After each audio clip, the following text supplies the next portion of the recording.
Itu di TikTok 12.000 tau? Hah? Berapa? 159. Mbak-mbak riwuh nyari sepatu.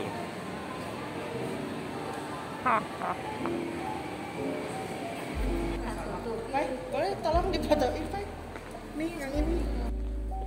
Gua tuh pengen di rumah pakai gini tuh nggak, cuman udah ada sofa 2. Iya, udah ada sofa 2 tuh kayak penuh. Kecuali kalau dijual dulu sofanya. Kalau gede-gede, sama yang kecil gitu. Gede sama yang kecil. Iya, nanti beli-beli gini lah.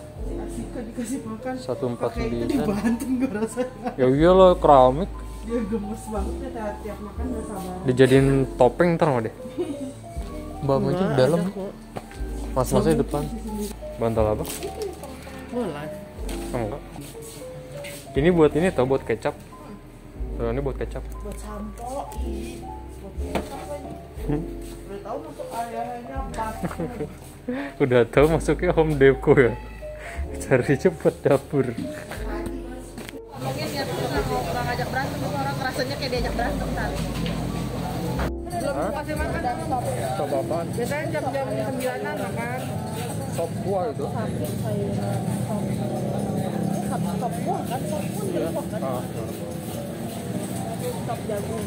Taunya datang sop ribet.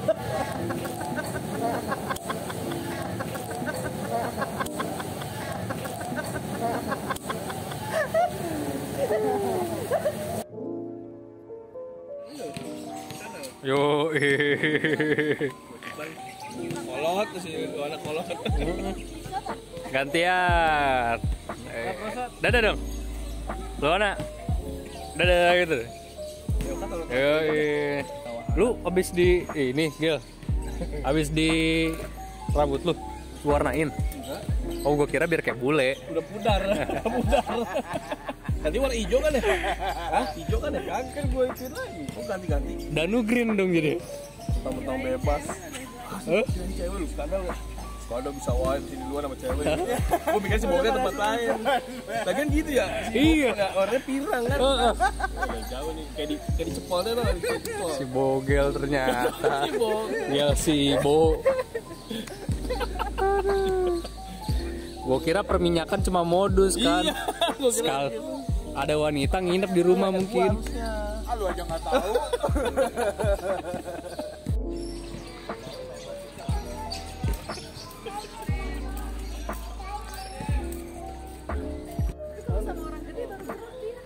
Iya. Ya ilah lah, ilah ilallah.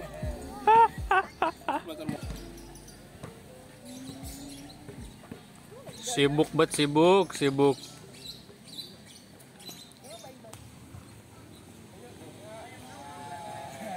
Nanti kamu terlempar masuk ke gawang kering.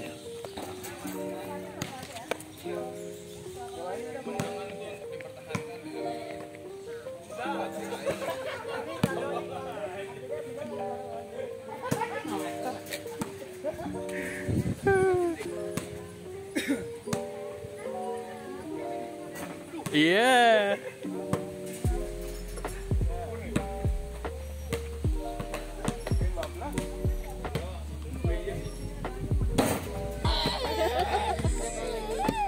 Lagi capek mah galak deh. Iya udah. Ya. Iya deh nggak nanya. Nanya baik-baik. Mau permennya aku kasih permen nanti. Aku punya Yupi. Mau nggak? Mau gak? Aku punya permen Yupi ini. Mau gak? Ini aku punya nih warna oranye, mau gak? Aku mau lagi. Merah. Bilang apa Kak? Buat teman-teman yang mau trading di BingX, teman-teman bisa menggunakan link yang ada di deskripsi dan berhak mendapatkan trading rebate sebanyak 20%. Dan ini hanya berlaku sampai tanggal 20 Mei, so tunggu apa lagi, ayo trading di BingX. Hey guys, what's going on? Welcome back to Crypto Hell. Apa kabar semuanya? Semoga kalian baik-baik aja. Kembali lagi dengan gua Fai Muhammad. Sekarang itu tanggal 18 bulan 5 2022 jam 15.34. Ya, tadi di awal itu adalah vlog Sabtu, Minggu, Senin long weekend ya. Jadi teman-teman yang kemarin long weekend, semoga long weekend yang menyenangkan. Kemarin di puncak luar biasa macet coy. Nggak ada yang bisa naik, susah juga turunnya. Jadi banyak orang yang terjebak di atas. Dan ya long weekend kemarin gue menghabiskan waktu sama teman-teman, sama sahabat-sahabat dan juga krucil-krucil tentunya ya. Itu namanya ngasuh piknik coy. Oke, kita akan melihat lagi ya potensi pergerakan Bitcoin saat ini bagaimana. Apakah memang ada potensi recover atau tidak, apa justru sekarang tekanan jualnya cukup besar dibanding kemarin.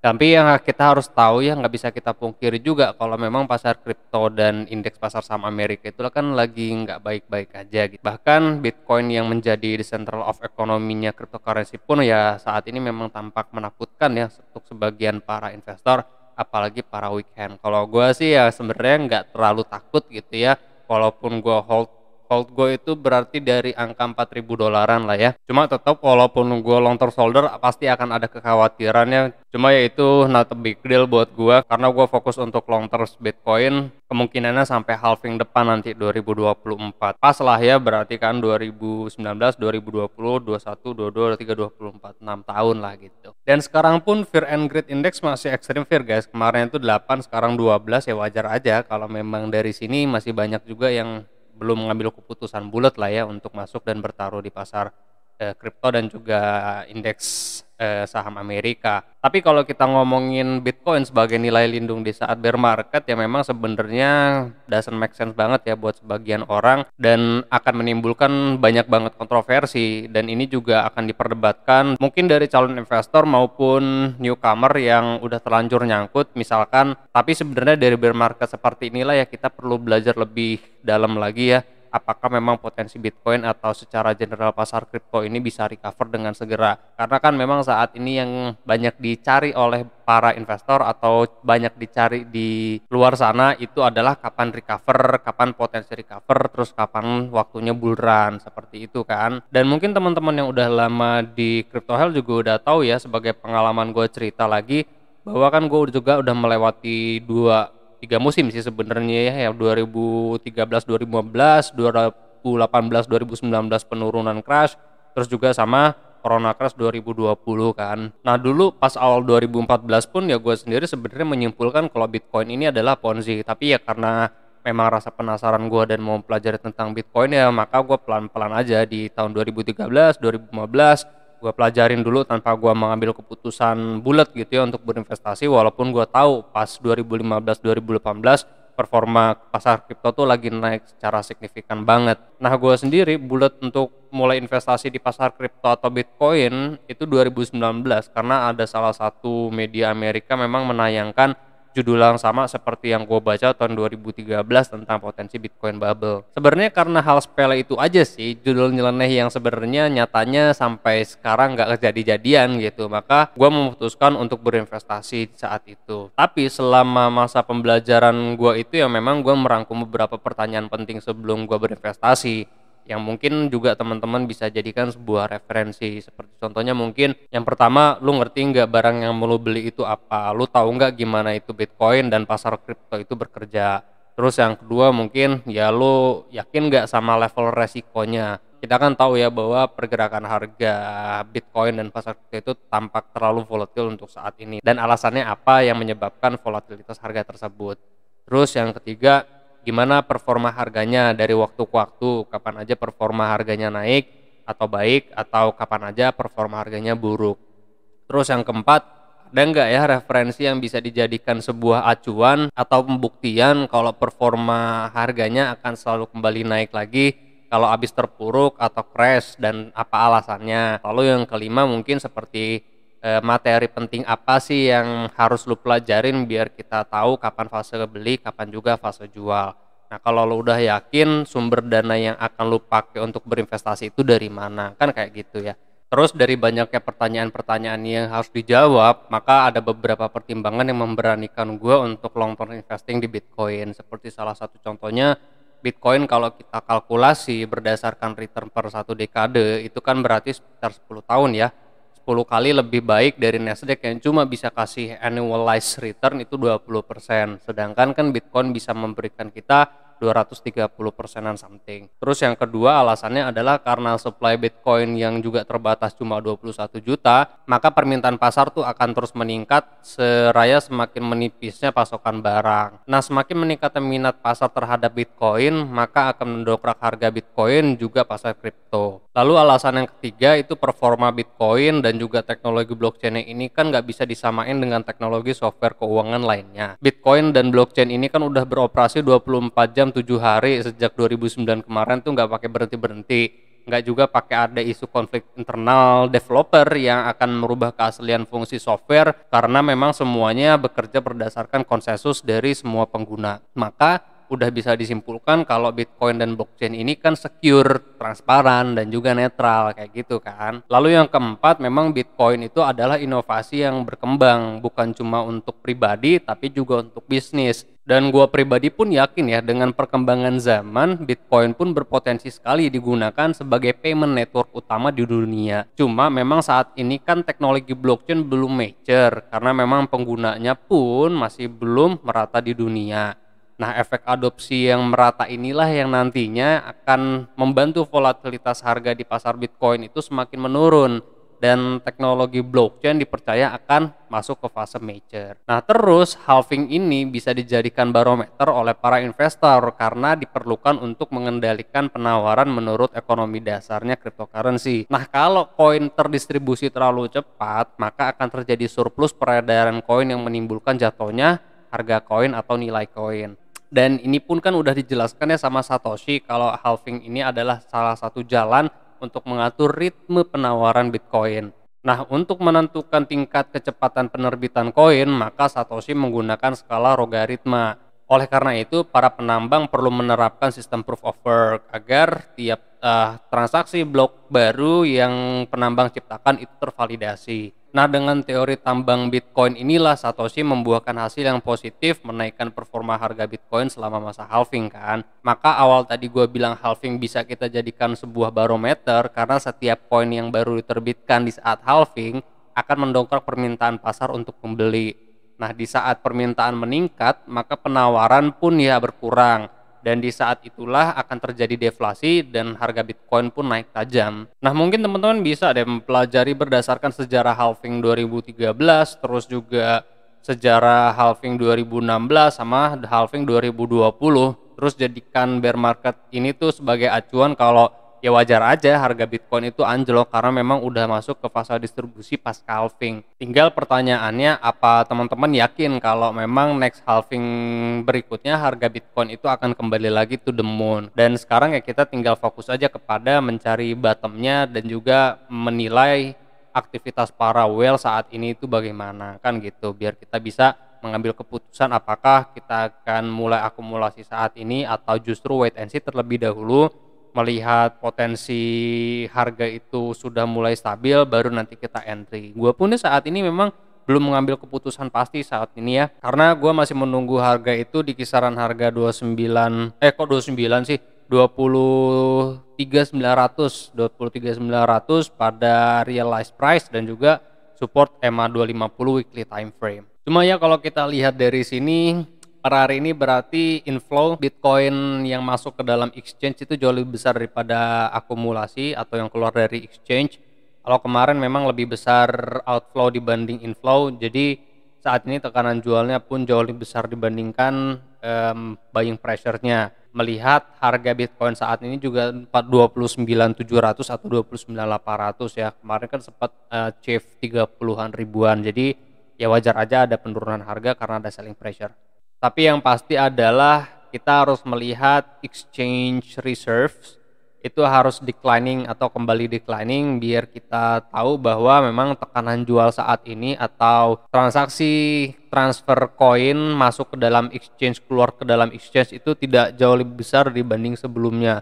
karena khawatirnya kalau ternyata transaksi tersebut itu membesar ya, apalagi tekanan masuk koin ke dalam exchange, maka selling pressure-nya akan sangat meningkat seperti yang terjadi mungkin per bulan Mei kemarin ya, April. Nah, April ini naik signifikan, terjadi penurunan, terus terjadi kenaikan harga, matrix pun menurun seperti itu ya. Ini sebenarnya yang kita harapkan sih, penurunan matrix dari exchange reserve. Dan kalau kita lihat dari net flow berarti masih netral, maka saat ini pasar spot masih sepi untuk hari ini ya. Tidak ada tekanan jual, tidak ada juga tekanan beli. Ekspektasi gua sih ke depannya memang net flow itu dia positif. Positifnya itu mirip seperti tanggal 9 Mei, biar kita tahu berarti buying pressure-nya itu tinggi. Untuk MPI pun masih negatif ya, masih minus. Jadi memang saat ini Wells pun belum mengambil keputusan untuk selling. Sebenarnya kalau untuk MPI kita lihat akhir bulan aja guys, karena biasanya ada kenaikan memang akhir bulan untuk operasional biasanya. Dan untuk exchange well ratio pun ya masih juga sama, kenaikan dan penurunannya juga stabil, nggak terlalu tinggi juga nggak terlalu rendah, tidak seperti tanggal 10 April kemarin dan juga tidak seperti tanggal 9 Mei kemarin. Jadi tingkat volatilitasnya saat ini tidak terlalu besar ya, maka kita bisa simpulkan memang Wells belum beraktivitas terlalu intens di dalam exchange ya. Tapi ini bisa berubah loh. Mungkin besok ada kenaikan karena selling pressure-nya tinggi, atau mungkin ada kenaikan karena buying pressure-nya tinggi yang dilakukan oleh para Wells. Untuk market indicator kita lihat estimate leverage ratio. Untuk estimate leverage ratio ini 0,2. Kemarin kita lihat matriksnya berarti new all time high. Nah, sekarang kan deleveraging ya, berarti ada penurunan penggunaan leverage saat ini. Aktivitas traders di future market, di option market memang masih cenderung sepi karena leverage-nya menurun atau cooling down guys. Dan untuk entry long term gue masih sama ya, berdasarkan real price di kisaran 23.800, 23.900, atau teman-teman bisa melihat EMA 250 weekly time frame, itu acuan gue untuk entry long terms. Ya mungkin entry long term masih lama lah. Sekarang aja masih sideways di kisaran harga yang sama kan. Dan untuk di derivatifnya kita lihat open interest dan juga funding rate. Open interest di sini ada kenaikan, berarti dalam beberapa hari belakangan memang ada pembukaan kontrak berjangka untuk long buy. Cuman kan sifatnya ini short terms ya, dan juga kenaikannya nggak terlalu signifikan ya. Saat ini palingan cuma ada beberapa, bisa kita sebut berarti yang buka kontrak berjangka untuk long ini minoritas guys. Dan untuk funding rate pun masih dominasinya negatif, jadi memang short selling itu jauh lebih besar dibandingkan long buy position saat ini. Jadi teman-teman harus mencari posisi untuk short selling. Kalau udah entry di kisaran harga 30 ya pasti udah dapat lah ya. Dan tadi adalah on chain data, sekarang kita ke teknik analisa. Hati-hati dengan 30.600 ya guys, ini adalah fake out. Teman-teman bisa jadikan level support trendline ini sebagai acuan bahwa harga Bitcoin itu confirm menurun, atau teman-teman bisa lihat level support di harga 29.200 sebagai entry point untuk short selling. Karena kalau berdasarkan perhitungan Elliott Waves atau berdasarkan perhitungan harmonic pattern, ini kan termasuk irregular ya, maka penurunan itu potensinya sampai dengan Fibonacci 1618 dari harga saat ini ya. Ini udah ada Fibonacci-nya, lalu kita aktifkan Fibonacci 1618, 1414, 1272. Atau teman-teman juga bisa dibantu tarik Fibonacci dari low yang ada di sini sampai dengan high yang ada di sini. Cari Fibonacci 1618, sesuaikan berdasarkan level resisten apakah ada multiple rejection pada harga 28.000. Kalau kita make sure berarti kan mendekati 1272 ya. Seperti ini. Kalau kita tarik balik ya berarti Desember 2020 guys. Di sini multiple rejection-nya ada 1, ada 2, sempat menjadi area testing, sempat menjadi level resistance pada kisaran harga 28.000-an dan 27.700. Dan kalau teman-teman mau entry pun ya ini sifatnya short terms ya. Sebagai referensi berarti kan ini broken dari level support trendline ya. Teman-teman bisa short selling lah sampai dengan 28.000-an something.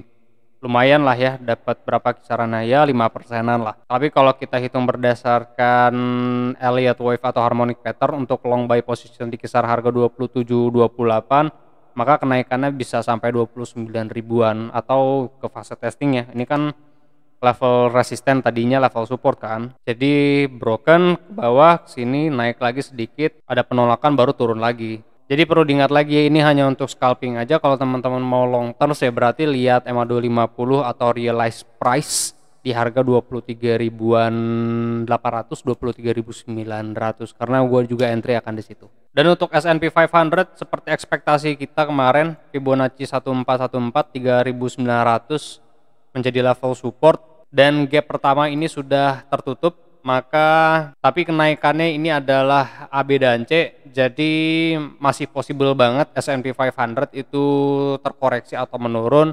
Jadi untuk beberapa saat ini teman-teman harus berhati-hati ya. Dan juga kita udah di pertengahan bulan 5, perlu diingat bahwa sebulan lagi ada FOMC meeting tanggal 15 Juni yang potensinya, probability-nya The Fed itu akan menaikkan suku bunga lagi, tapi memang nggak terlalu agresif karena seperti yang dibilang sama Jerome Powell, untuk menaikkan suku bunga tanggal 15 ini cuma rencana, bisa terjadi bisa juga enggak, mudah-mudahan sih tidak terjadi ya, biar SPX dan juga Bitcoin bisa bergerak naik atau recover. Ya mungkin ini yang bisa gue sampaikan sore ini. Teman-teman boleh mampir ke TikTok karena gue juga lagi sering update di TikTok, tapi memang berfokus kepada news dan juga bagaimana kita menyikapi bear market ini, atau bahasa Sundanya mah how to survive the bear market lah, kayak gitu coy.